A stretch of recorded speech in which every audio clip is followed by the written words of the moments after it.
오늘 하나님의 말씀은 이사야서 11장 1절에서 10절 말씀입니다. 함께 읽겠습니다. 이새 줄기에서 한 싹이 나며 그 뿌리에서 한 가지가 나서 결실할 것이요 그에 위해 여호와의 영 고 지혜와 총명의 영이요 모략과 재능의 영이요 지식과 여호와를 경외하는 영이 강림하시리니 그가 여호와를 경외함으로 즐거움을 삼을 것이며 그의 눈에 보이는 대로 심판하지 아니하며 그의 귀에 들리는 대로 판단하지 아니하며 공의로 가난한 자를 심판하며 정직으로 세상의 겸손한 자를 판단할 것이며 그의 입에 막대기로 세상을 치며 그의 입술의 기운으로 악인을 죽일 것이며 공의로 그의 허리띠를 삼으며 성실로 그의 몸의 띠를 삼으리라. 그때 이리가 어린 양과 함께 살며 표범이 어린 염소와 함께 누우며 송아지와 어린 사자와 살찐 짐승이 함께 있어 어린 아이에게 끌리며 암소와 곰이 함께 먹으며 그것들의 새끼가 함께 엎드리며 사자가 소처럼 풀을 먹을 것이며 젖 먹는 아이가 독새의 구멍에서 장난하며 젖된 어린 아이가 독새의 굴에 손을 넣을 것이라.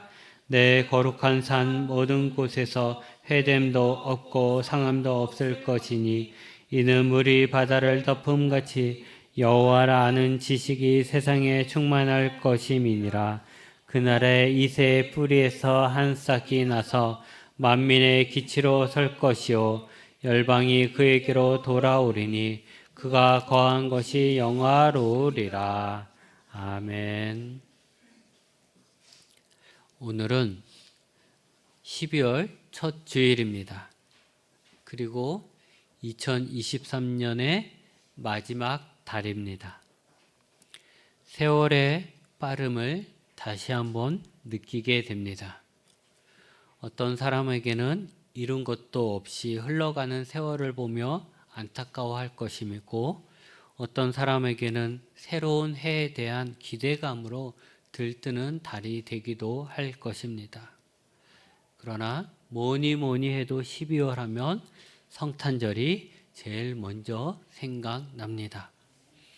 물론 과거보다 성탄절에 대한 기대, 즐거움도 많이 사라진 것이 사실입니다. 어쩌면 요즘 아이들 중엔 성탄절이 무슨 날인지도 모르는 아이도 있을 것 같습니다. 세상이 그렇다 하더라도 우리의 마음에는 여전히 성탄절에 대한 기대와 즐거움으로 가득 찬 12월이 되시기 바랍니다. 오늘은 교회 절기로 말하면 대림절 또는 대강절이라고 합니다.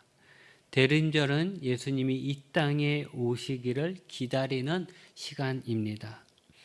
2000년 전 예수님이 이 땅에 오시기 전에 메시아를 기다렸던 시간 속으로 우리가 함께 들어가며 또 다시 오실 예수님을 기다리는 그런 절기입니다. 오늘은 대림절 첫 번째 주일입니다. 그래서 촛불을 앞에 보면 하나 켰습니다.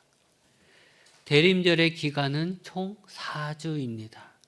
그러기에 촛불이 하나가 둘이 되고 둘이 셋이 되고 셋이 넷이 되면 예수님이 오신 날이 오는 것입니다. 우리의 기다림과 소망을 표현하는 데 있어 이 촛불은 참 좋은 도구인 것 같습니다. 꺼질 듯 흔들리지만 때로는 위태해 보이지만 꺼지지 않는 촛불이 마치 힘든 상황 속에서 특별히 신앙생활하기 힘든 이 상황 속에서도 사라지지 않는 우리의 소망을 표현하는 것 같습니다. 촛불이 점점 늘어남에 따라 우리의 기다림이나 소망이 더 가까이 다가오는 것입니다. 초를 한 개, 두 개 밝혀갈 때 우리는 더욱 예수님이 이 땅에 오실 날이 멀지 않았구나라고 생각하게 될 것이고 예수님이 오실 날이 가까워질수록 우리는 예수님을 맞이할 준비를 합니다. 이것이 대림절의 의미입니다. 또 대림절에 특별한 의미가 하나 있는데 교회력에서 한 해의 시작을 의미합니다. 세상에서는 12월은 마지막에 한 해의 마지막 달이지만 교회에서는 예수님과 함께하는 새로운 해의 첫 달이 됩니다. 지금까지 인생의 새 출발은 내가 새롭게 해보겠다라는 이 새 출발은 다 내가 계획하고 내가 노력하여 내 힘으로 뭔가 이루는 그런 출발이었죠. 지금까지 여러분의 삶이 만약에 하나님을 몰랐다면 내 힘으로 살아가기 위한 그런 시간들이었을 것입니다. 그런데 진짜 인생의 첫 출발은, 새 출발은 나의 무능함을 발견하고 나의 약함을 발견하고 악함을 깨닫고 나에게는 구원자 예수님이 필요합니다 라는 것을 고백하며 그 나의 구원자가 되시는 예수님이 오시기를 기다리고 나에게 오신 예수님과 함께 살아가는 것이 진정한 인생의 새로운 출발이 되는 것입니다. 여러분의 미래는 예수님과 함께하고 예수님의 사랑을 경험하는 시간들이 되길 바랍니다. 그러기에 우리는 이렇게 인생의 새 출발을 하기 위해서 때로는 우리가 우리의 소망을 이루기 위해서 이 힘들고 어려움을 벗어나길 위해서 예수님이 오시기를 기다림으로 시작합니다. 과거 이스라엘 사람들은 메시아를 기다렸습니다. 기다렸다라는 것은 그들은 이미 메시아가 그들에게 올 것이라는 것을, 그들에게 구원자가 올 것이라는 것을 알고 있었다라는 것입니다. 하나님께서는 예언자들을 통해서 이 땅에 메시아가 오실 것이라고 여러 차례 이스라엘 백성들에게 말씀하셨습니다. 그렇기 때문에 이스라엘 사람들은 하나님이 말씀하신 우리의 구원자, 지금 이렇게 힘들고 어렵고 악이 넘쳐나는 이 세상에서 우리를 구원해 줄 그 메시아를 이스라엘 사람들은 계속해서 기다릴 수 있었던 것입니다. 오늘 우리가 읽은 말씀도 그 중에 하나입니다. 하나님은 이사야를 통해서 오실 메시아에 대해서 구체적으로 말씀하시고 계십니다. 1절에 보면 그 메시아는 이새의 줄기에서 나올 것이라고 합니다. 이새는 누굽니까? 다윗의 아버지입니다. 줄기라고 하면 우리는 힘찬 이런 줄기를 생각하는데 여기서 줄기는 부러진 줄기를 말하는 것입니다. 즉 꺾인 줄기, 나무를 베고 남은 구루터기를 말하는 것이죠. 이스라엘 역사에서 보면 이스라엘은 왕조가 몇 개 있었죠. 이스라엘의 초대 왕은 사울이었습니다. 그러나 사울과 사울의 자식들은 함께 전사했기 때문에 왕위가 이어지지 않았습니다.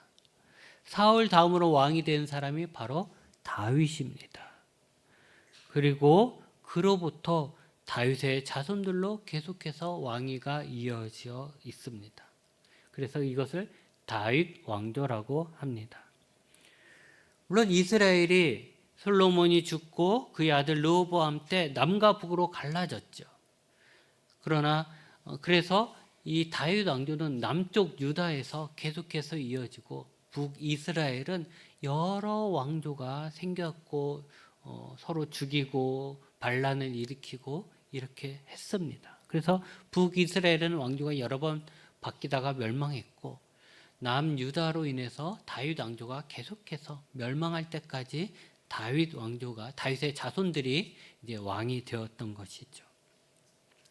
하나님께서 인정하신 이스라엘의 왕조는 바로 다윗 왕조였습니다. 다윗 왕조가 이스라엘의 정통성을 가지고 있는 것입니다. 이제 이새의 줄기에서 그 뿌리에서 한 가지가 나서 결실할 것이라는 것은 결국 다윗 왕의 후손에서 메시아가 나타날 것이라는 것입니다. 하나님이 인정한 다윗 왕가에서 메시아가 나온다는 것은 메시아는 하나님이 인정한 통치권자라는 것이죠. 다윗에게도 하나님이 하나님 마음에 합한 자다 이렇게 말씀하셨잖아요. 그래서 그가 나라를 다스리는데 그 모든 지원을 하고 도와줬고 그의 아들들이 후손들이 계속해서 왕으로서 다스릴 수 있도록 허락을 하신 것처럼 이제 메시아가 다윗 왕조에서 난다는 것은 이 메시아가 어떤 그냥 선량한 사람 뭐 이런 사람이 아니라 왕으로서 통치하는 통치권자, 다스리는 자라는 것입니다. 근데 또 보니까 이사야는 메시아는 다윗의 혈통에서 나올 것을 예언했을 뿐만 아니라 근데 그 다윗 혈통에서 나오는데 어떻게 나오냐면 부러진 줄기에서 한 싹이 난다고 합니다. 부러진 줄기. 부러진 줄기, 나무 기둥이 잘린 그루터기에서 난 싹은 절망의 시기에 메시아가 나타난다는 것이죠. 우리는 잘 자라던 나뭇가지가 꺾이면 끝났다고 아쉬워합니다. 그러나 그 부러진 가지 끝에서 다시 한 싹이 나는 것입니다. 이것은 절망적인 상황 속에서 이제 끝났구나라는 그런 어려움 속에서 희망으로 메시아가 오신다는 것입니다. 이스라엘은 하나님의 나라고 하나님의 백성이라는 자부심이 있었음에도 불구하고 이스라엘은 외세 진입에 시달립니다. 그러다 결국은 바벨론에 의해 멸망을 당하고 멸망당한 그 이스라엘 백성들은 뿔뿔이 흩어지게 됩니다. 그러다가 다시 또 고향으로 돌아오긴 하지만 여전히 그들은 약한 나라에 있고 그들이 직접 나라를 세워 다스리지 못하고 주변의 강대국의 속국이 되어 삽니다. 물론 그런 가운데 잠깐 한 80년 정도 이스라엘이 독립을 하지만 그 시간에 빼고는 다 주변의 큰 나라에 그냥 속국이 되었어. 자기네들의 왕을 세우지 못하고 그냥 다른 나라 왕이 세운 그런 왕을 섬겨야만 했던 그런 정말 절망적인 불쌍한 나라인 것이죠.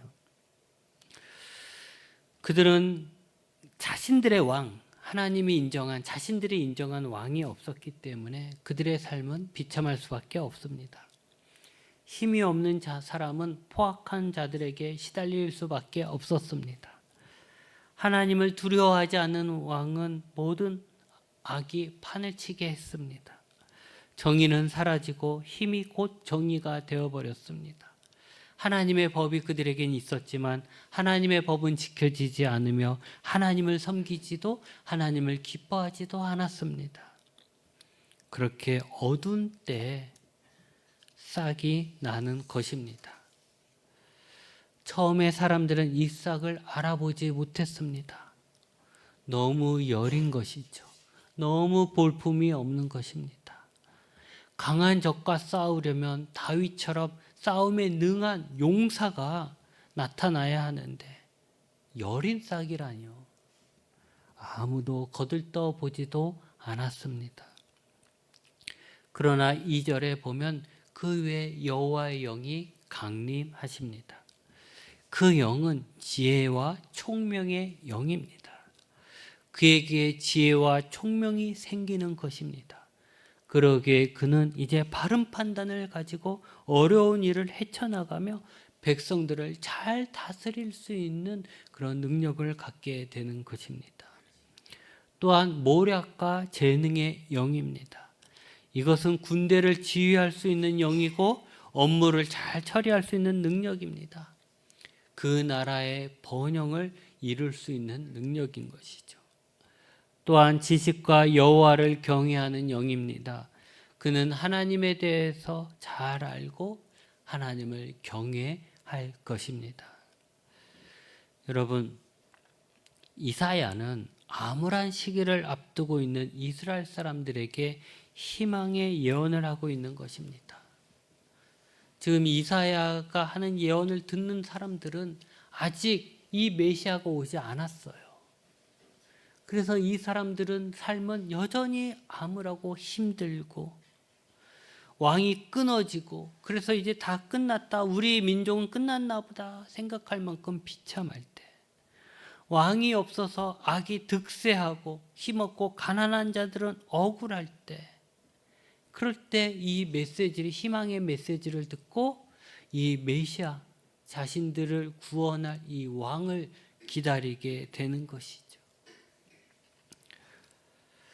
그리고 바로 그때 왕이 나타났습니다. 그가 보기에는 작은 싹과 같이 보잘것없어 보이지만 그에게 하나님의 영이 내릴 것이다. 하나님이 그와 함께 할 것이다.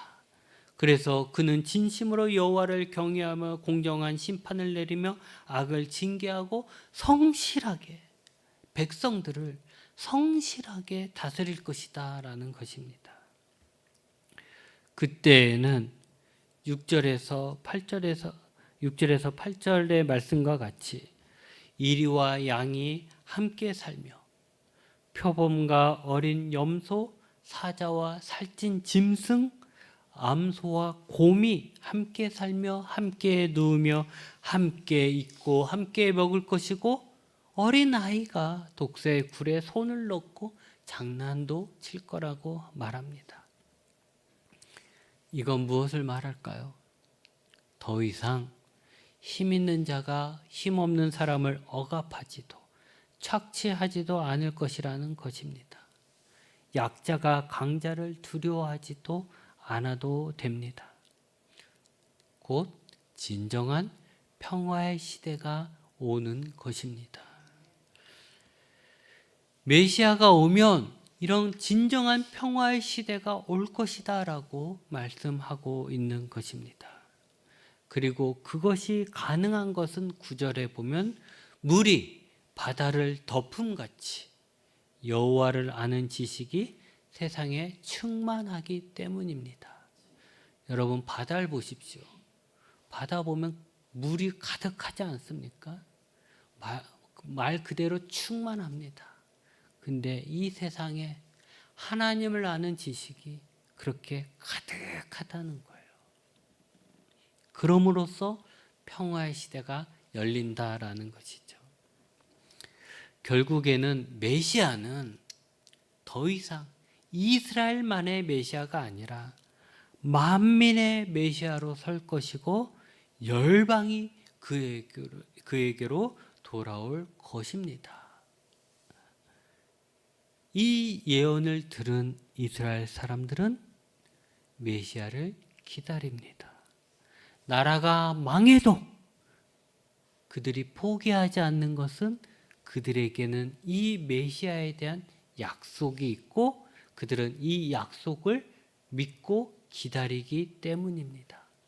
성전이 불타도 그들이 무너지지 않는 것은 그들은 성전은 불탈지 몰라도 하나님이 하신 이 약속은 사라지지 않고 그들 속에서 이 메시아가 올 것이다 라는 기대가 있었기 때문입니다. 자신들을 다스릴 왕, 하나님의 뜻대로 다스릴 왕, 성실과 정직과 겸손하게 자신들을 다스릴 왕, 그리고 그 왕이 만들어갈 완벽한 평화의 세계를 그들은 기다려 왔습니다. 그리고 700년쯤 후에 그 말씀하신 그대로 메시아가 왔습니다. 처음에는 너무 보잘것이 없어서 눈에 띄지도 않았지만 하나님의 영이 그와 함께 있었습니다. 그는 늘 하나님을 경외하며 하나님을 기뻐했습니다. 그는 하나님을 아버지라 불렀습니다. 하나님과 그는 하나였습니다. 마지막에 그는 자신을 십자가에 내어줌으로 하나님과 사람들 사이에 화평을 가져오셨습니다. 사람들은 그 십자가 앞에서 자신들이 한 번도 경험해 보지 못한 평화를 누리게 된 것입니다. 그분이 바로 예수님입니다.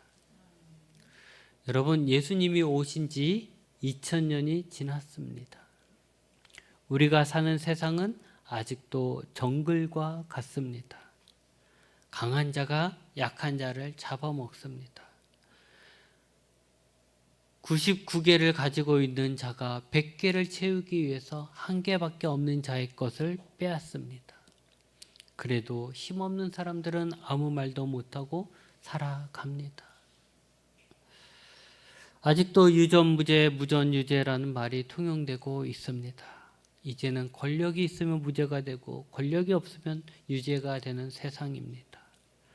한쪽에서는 너무 많이 먹어서 죽고 다른 한쪽에서는 너무 못 먹어서 굶어 죽습니다. 선거 때만 되면 약자를 보호하겠다고 말하고 정의로운 사회를 만들어가야 한다고 말하지만 자신들이 그런 세계를 만들고 그런 나라를 만들 수 있는 것처럼 그렇게 떠들어대지만 그것을 지키는 대통령과 정치인은 지금껏 없었습니다. 더 이상 약자를 지켜주고 약자의 말에 귀를 기울이고 공정하게 심판을 내릴 사람은 없습니다. 한쪽에서는 평화를 이야기하면서도 뒤로는 전쟁을 준비합니다. 서로 이기기 위한 무한 경쟁을 하며 사랑이 사라지고 있습니다. 이런 암울한 세상 속에서 어린 양은 이리를 만날까 봐 매일 두려움에 떨며 도망 다니며 살고 있습니다. 우리는 어떻게 살아야 합니까? 양이나 염소나 송아지로 태어났으니 어쩔 수 없다 하면서 포기하고 체념하며 그냥 운명 탓하며 그렇게 살아가야 하겠습니까? 아니면 나의 선한 양심을 갖다 버리고 더 강한 일이나 표범이나 사자나 곰이 되려고 나보다 더 약한 자를 바득바득 잡아먹으면서 살아가야 합니까? 여러분, 답이 없는 세상이지만 절망하지 말고 희망을 가지십시오. 사람으로서는 불가능하지만 하나님이 보내실 메시아는 평화로운 세상을 만드실 것입니다. 2023년을 살고 있는 우리도 그 옛날 이스라엘 사람들이 희망을 품고 메시아를 기다렸듯이 메시아를 기다리며 살아야 합니다. 그들과 우리가 다른 것이 있다면 그들은 그 메시아가 누구인지 정확히 몰랐다라는 것이고 우리는 그분이 다시 오실 예수님이라는 것을 알고 있다는 것입니다. 예수님으로 인해 하나님을 아는 지식이 이 땅에 충만해지고 예수님의 심판이 이루어지고 온 백성이 하나님의 백성이 될 때 지금 우리가 상상도 못하는 평화의 시대가 올 것입니다. 여러분 모두 믿음 안에서 살면서 마음속에 촛불 하나를 켜놓고 다시 오실 예수님을 기다리시길 축복합니다. 기도하시겠습니다.